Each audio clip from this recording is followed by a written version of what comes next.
It's official. Elizabeth has been matched by Son. Yeah. Huh.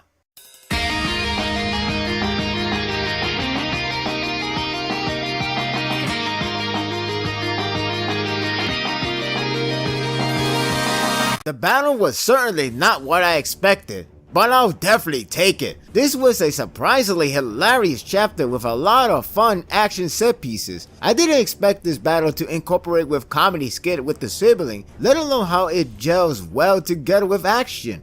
Sure, it has been done before, but this one captures the spirit of the sibling and their way to handle the enemy nicely. This chapter is highly enjoyable. It's funny how the action was gearing up towards the standard combat of an old wise man becoming Hawk-sized, and he will stand as an opposing threat. While that is the case, it also brings forth another problem at hand: the siblings themselves. Not only Gintama continues to bring a surprising twist that it does best, but it portrays the family's nature remaining the same as usual. The action is pretty good, and it starts off pretty strong. It's neat to see that Son can manipulate his body easily with the use of Kingo. Instead of remaining large, he chose to see fit on when to grow large or when to shrink to slip through the attack. I like that kind of twist to use this type of maneuvers. Usually they stay large, so this is neat. Little did I know there was going to be an even better one. As soon as the action kicks into high gear, I was getting into it. I was so driven by this action. That is until Kagura lands a strong kick at her enemy, Kamui.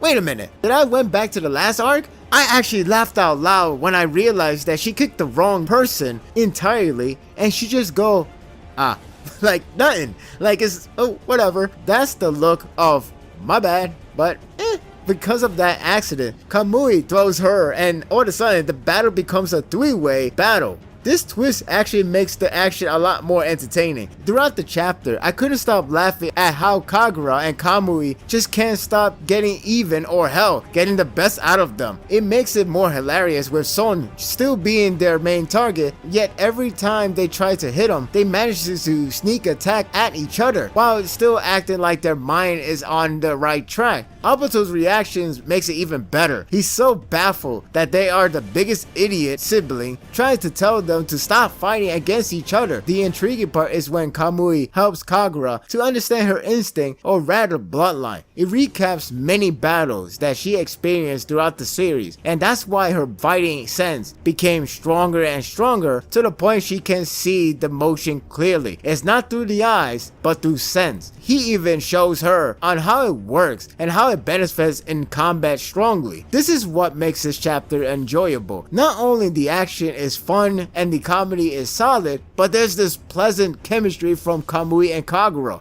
It was funny when Kagura was trying to focus and see if she can sense it, only for Kamui to flick her to get even. It's funny because of their nature, yet it's charming that he still acts like her big brother, showing her how it's done. When Kagura finally gets it, she manages to grow and become better at combat, though not without getting payback at Kamui. The fact they keep doing the back and forth exchange just make the whole scenery even funnier. This works so well with the chemistry. While they are being idiots towards each other, they manage to corner Son at his own game by hitting all men's exclusive weak point. You know what I'm referring to. It's classic Gintama, fighting a boss by hitting their crotch.